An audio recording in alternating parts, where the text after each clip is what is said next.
welcome back to the Mountain Morning Show. I'm sitting alongside Lisa Schneider from the Habitat for Humanity, both Summit and Wasatch County division of that. And I'm always excited to have her on the show because I think this is one of the most, as far as any kind of a not-for-profit, this is probably my favorite. I think providing someone a home, does it get any better than that, really? I love hearing that. Thanks, Joe. Well, it's true. I mean, I think we sort of don't have an idea of what a lot of people are dealing with when it comes to their home. It's one of the things that we don't talk about. We sometimes talk about people not having food, and that one's kind of obvious, I think, a lot of times. But where they go when the rest of the day and into the night, we don't always know. And the struggles that they may have to put a roof over their head is something that most people really internalize a lot and don't really share that burden with other people, what they're dealing with. And that's why I think it's so important. Well, it's really an invisible issue in our area up here. And the first time I thought about it that way, I was talking with a friend locally, Mark Eaton, and he's been a wonderful supporter of Habitat. And he said, yeah, the housing issue here, it's really invisible. You just don't see it. Other places in North America, you see poverty housing. Right. You see ghettos. You see places that have very poor infrastructure, where Habitat's trying to have an impact, and other housing agencies as well. But up here, it's so invisible. You don't know about the overcrowding problem in the rental units around here. Well, and you don't realize that most people are coming from somewhere else. That the people who are really in trouble from a financial aspect probably aren't. They're not here at all. They're in a poor neighborhood somewhere outside of Park City, right? That is also true. We have partner families that we're working with that have lost everything during the economic downturn due to extremely high medical bills and lost their homes, and who now are rebuilding with Habitat. That's a common story you'll hear about folks who have been hardworking. They've been homeowners in the past, and something like a catastrophic medical situation makes them make a choice between paying for the medical bills or keeping a roof, and there you are. You're surprised. I think most people are surprised how easily that can happen until it happens to someone they know or to themselves. I know from a personal aspect, and I don't typically tell anything about myself, but I will say this. We had a medical situation with my son when he was first born, where we were at primary children's 3 times, 4 times a year. And boy, it adds up fast, and we were in a real stressful situation very quickly, where I've never had a problem, but we didn't really, you don't anticipate that, and certainly to the level that it can happen, and yeah, literally it can take it all away very quickly, and suddenly now someone who's typically hardworking and can do something finds themselves in a difficult situation to find a new place. And some of these stats are kind of, that you brought in here are off the charts, and really better to call them facts, because stats are something that we use to prove our point. Facts are standalone. But 50% of workers in Summit County commute from outside the county. That's amazing. Yep. This is the one that I think is really telling. The fair market rent, $1,050 for a 2-bedroom unit in Summit County, and it takes 2 people with a typical wage of $30,000 to pay for that. And that's minimum wage. Yeah. So working full time at minimum wage. And we have a service industry here in our resort town. Which means we have a lot of minimum wage workers. We do have a lot of minimum wage workers. And so 2 people working full time at minimum wage can just afford the fair market rent of a normal 2-bedroom apartment unit. Wow.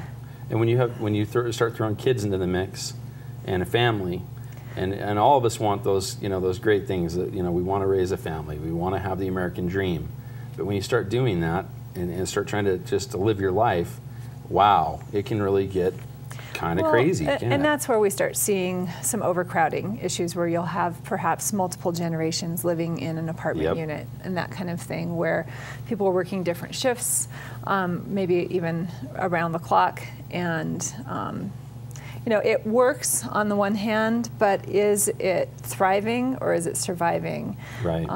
I believe we live in a town where people thrive and people want to see each other thrive, where we want to have a diverse community of people who actually have time to be involved. If 50% of our workers are commuting, that's 50% of our amazing, talented, skilled population that aren't staying here to be involved. Their tax dollars aren't staying here, for certain.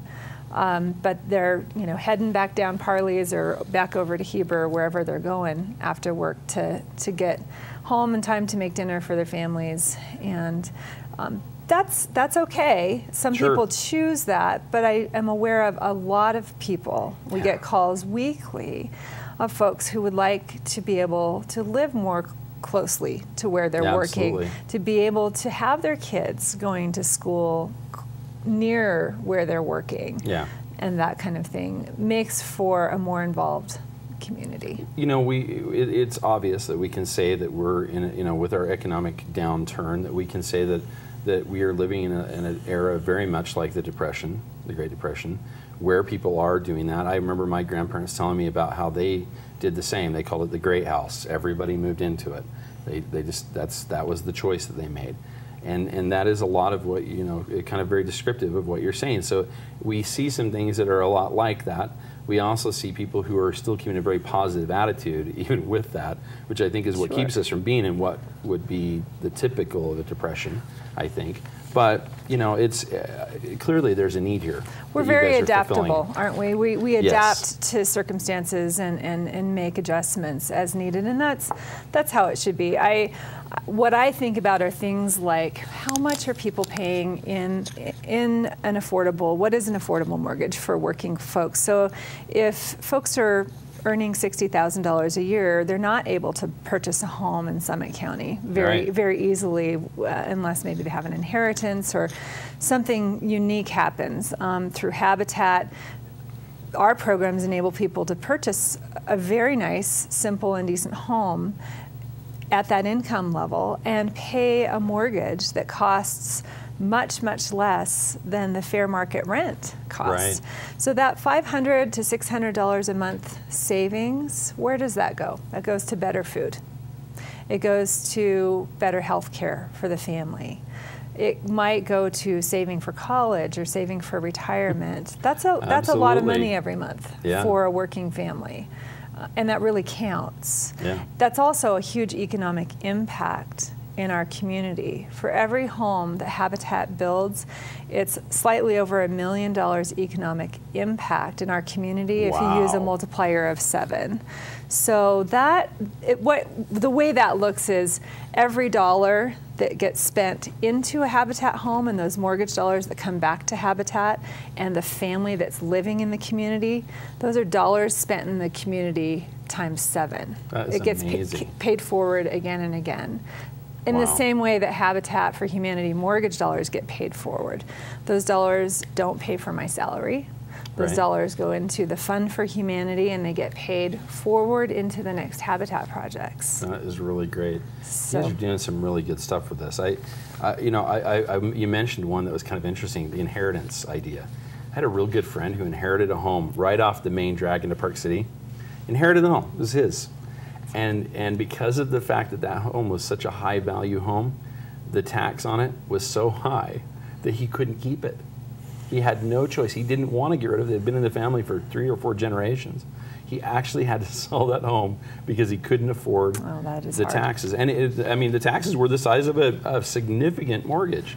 It was just hard to wrap your head around. But yeah, it's like I said, we're in a different town. We are in a resort community, and we have some very specific things that may not be prevalent elsewhere that happen here.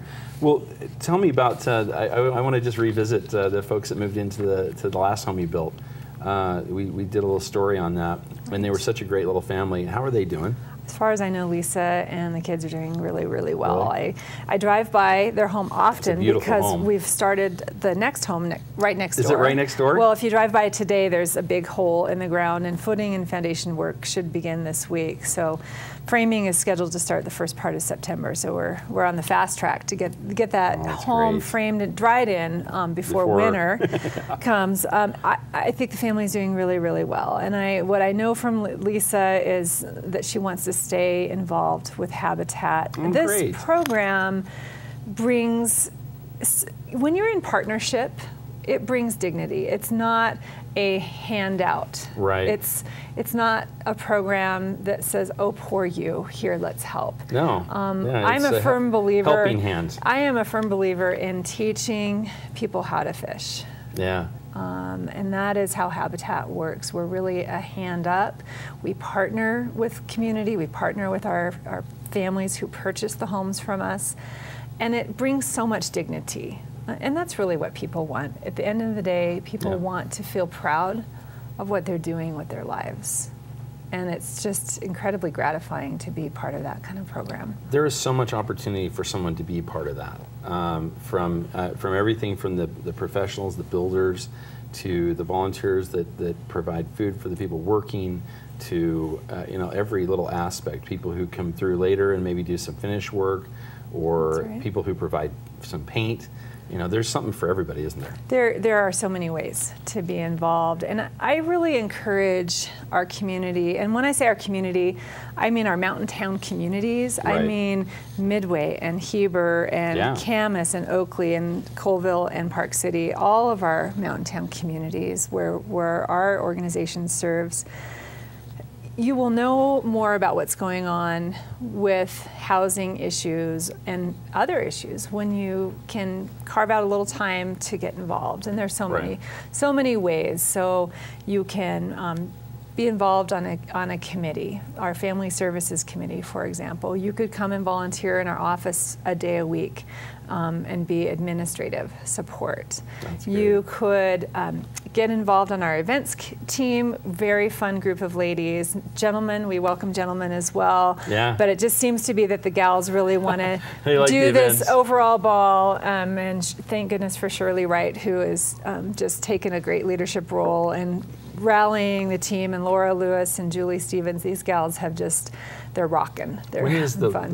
When is that event? It's October 13th, 6 p.m. p.m. fairly soon, at the Yard, and you can buy your tickets today. You can buy a table all on our website, www.habitat-utah.org. Okay. And we're also in the middle of our annual campaign, so we're always raising dollars. While we accept donations of goods, all of many kinds, to support the organization, we need dollars to pay for professional services and to buy lumber, for example. Absolutely. And interesting, the cost of supplies are going up. Yeah, Here we are. in that direction, we're starting to see an incredible increase in our lumber package. Was quite a bit higher. The bids that came through recently, our cement package that came through is higher. So I'm always working very hard with our suppliers to see, how can we deepen our partnership and shave away some of those costs.